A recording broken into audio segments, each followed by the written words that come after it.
स्नेहा का सपना था कि उसे कोई बहुत ज्यादा समझदार और स्मार्ट पढ़ा लिखा लड़का मिले, लेकिन कहते हैं ना, जो भाग्य में होता है होता वही है। देख, मैं साफ कह रही हूँ, लड़की के बाप के पास भर भर के पैसा है।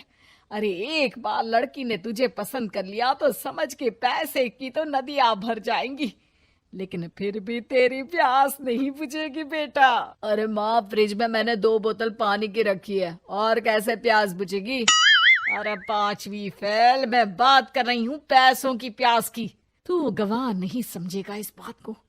बस तुझसे लोगों की नौकरी करवा लो। वो क्या है ना आशीष की माँ, वो सीधा है, और जिसे तू लोगों की नौकरी बोल रही है ना, वो आशीष का प्यार है अपने लोगों के लिए, जिनसे वो प्यार करता है या जिनसे जुड़ा हुआ है वो। अरे जमाना नहीं रहा वो। अरे आज की डेट में तो ना बेटा माँ का है, ना ही पति पत्नी का। कैसी बात कर रही है माँ? चाहे दुनिया यहाँ की वहाँ क्यों ना हो जाए, मैं आपके बिना नहीं रह सकता, ना ही मैं आपको कभी धोखा दे सकता हूँ। अरे हाँ, ठीक है ठीक है। देख, लड़की को पढ़ा लिखा लड़का चाहिए तो वहाँ चुप रहना। जबान खोलेगा तो पता चल जाएगा कि 5वीं पास है। अरे तो पढ़ा देती ना आगे। माना सौतेली माँ हो, लेकिन दहेज की लालच तो अपने बेटे जैसी ही रख रही हो। पापा ऐसा मत बोलिए ना माँ को, वो मेरी माँ है, मैं उनसे बहुत प्यार करता हूँ। अच्छा अच्छा बेटा, कुछ नहीं कहता, बस तैयार हो जा, चलते हैं और देखते हैं कि कौन है लड़की और क्या चाहती है। सभी मिलकर लड़की देखने जाते हैं, जहाँ स्नेहा आशीष को देखकर ही इम्प्रेस हो जाती है। वाह, कितना हैंडसम है, काश इससे मेरी शादी हो जाती, लेकिन पता नहीं कितना पढ़ा लिखा है। स्नेहा, लड़का बहुत अच्छा है, बेचारी की माँ दूसरी है, लेकिन देख रही है ना, हीरा भी इतना चमकीला नहीं होगा जितना कि ये। स्नेहा को समझ नहीं आता कि वो क्या करे। वो आशीष से मिलती है, उसकी सादगी, उसकी बातें उसे भा जाती है। मैंने नहीं सोचा था कि इतना पढ़ा लिखा लड़का मुझे मिलेगा। मैं शादी करने के लिए तैयार हूँ। और फिर स्नेहा और आशीष की शादी हो जाती है।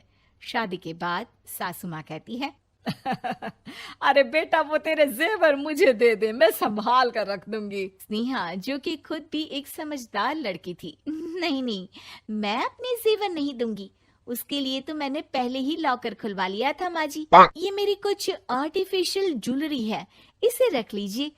वैसे मेरी अलमारी में जगह नहीं है ना। सास बेचारी नई नई बहू से क्या उलझती। सुनिए जी, मैंने आपके लिए खाना और नाश्ता बना दिया है, ऑफिस कब जाना है? कौन से ऑफिस में? मैं तो घर का सारा काम करता हूँ। हाँ, क्या बात कर रहे हैं? इतना पढ़ लिख कर आप घर का काम क्यों करते हैं? कितना पढ़ लिख कर? मैंने तो सिर्फ 5वीं तक पढ़ाई की है। तभी वहाँ सास आ जाती है। अरे 5वीं तक भी पढ़ लिया तो समझो मेरी कृपा से, वरना तो जो इसके लक्षण थे ना, क्या बताना। अच्छा आशीष, जरा बाहर जा और भाग कर टूथपेस्ट लेकर आ, सुबह से मंजन नहीं किया। और हाँ, फिर जाकर दुकान की सफाई कर देना, तेरा छोटा भाई दुकान पर जाने को तैयार हो रहा है। स्नेहा ये सब सुनकर हैरान रह जाती है।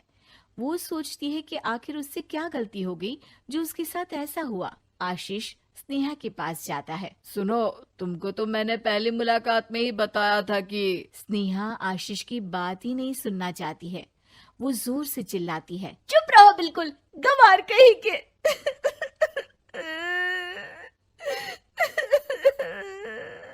कितना बड़ा धोखा हो गया मेरे साथ, अब मैं इस घर में नहीं रह सकती। प्लीज ऐसी बात मत करो, मेरी पत्नी हो तुम, जैसे बोलोगी मैं वैसा करूंगा। मैं कोशिश करूंगा बाहर जाकर कोई काम ढूंढ लूं, पर प्लीज मत जाओ।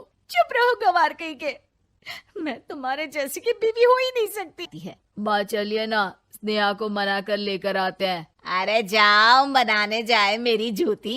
इतना घमंड, जैसे कलेक्टर हो कहीं की महारानी। अरे मैं तो तुझे कहूंगी कि तू भी भूल जा, हमने नहीं भगाया, खुद ही तो गई है। माँ वो बीवी है मेरी, मैं प्यार करता हूँ उससे, मैं जा रहा हूँ उसे लेने। वहीं स्नेहा के घर पर, माँ वो तो कुछ काम ही नहीं करता, घर का नौकर है, 5वीं पास। मैं नहीं रह सकती ऐसे आदमी के साथ माँ। बेटा वो लड़का बहुत अच्छा है, उसकी तारीफ मैंने हर किसी से सुनी है। तेरा पति है, अब तक एक गलत माँ के साथ रह रहा था, तू संवारेगी तो संवर जाएगा। तभी वहाँ आशीष आ जाता है। मुझे माफ कर दो स्नेहा, पर प्लीज मुझे छोड़कर मत जाओ। मेरी माँ के जाने के बाद मुझे तुम्ही से सारी उम्मीद है। तुम जैसा कहोगी मैं करूँगा, पर प्लीज मेरे साथ रहो। सबके समझाने बुझाने के बाद स्नेहा आशीष के साथ घर आ जाती है। आ गई महारानी, अब आई हो और सच्चाई भी पता चल गई है, तो थोड़ा तमीज से पति के साथ घर देख, रसोई संभाल और हम सबकी सेवा कर। देखो, मैं अब इस घर में बंटवारा चाहती हूँ। जो मेरे पति का हिस्सा है वो उसे मिले और वो आज से कोई काम नहीं करेंगे। हिस्सा ले लो, लेकिन कमाओगे क्या, खाओगे क्या, धूल मिट्टी? अरे तेरा पति किसी काम का नहीं है, वो तो मेरा बेटा कमा रहा है तो 2 रोटी मिल जाती है इसे।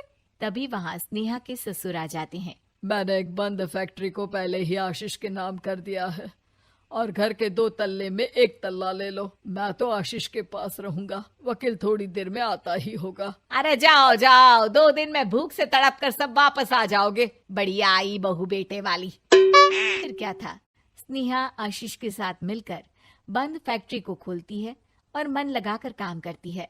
दोनों की मेहनत रंग लाती है और आशीष अपनी मेहनत से एक सफल बिजनेसमैन बन जाता है। लेकिन एक दिन, अरे बहू बेटा आशीष, मुझे माफ कर दो, मैं भी अब तुम लोगों के साथ रहना चाहती हूँ।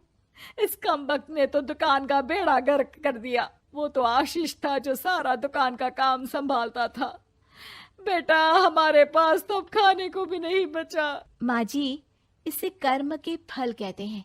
खैर, खाना है तो आपको और आपके बेटे को काम करना पड़ेगा, समझी?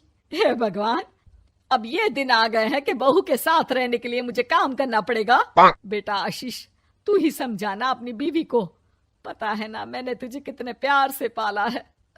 हाँ माँ, वो तो ऐसे ही बोल रही है आपको।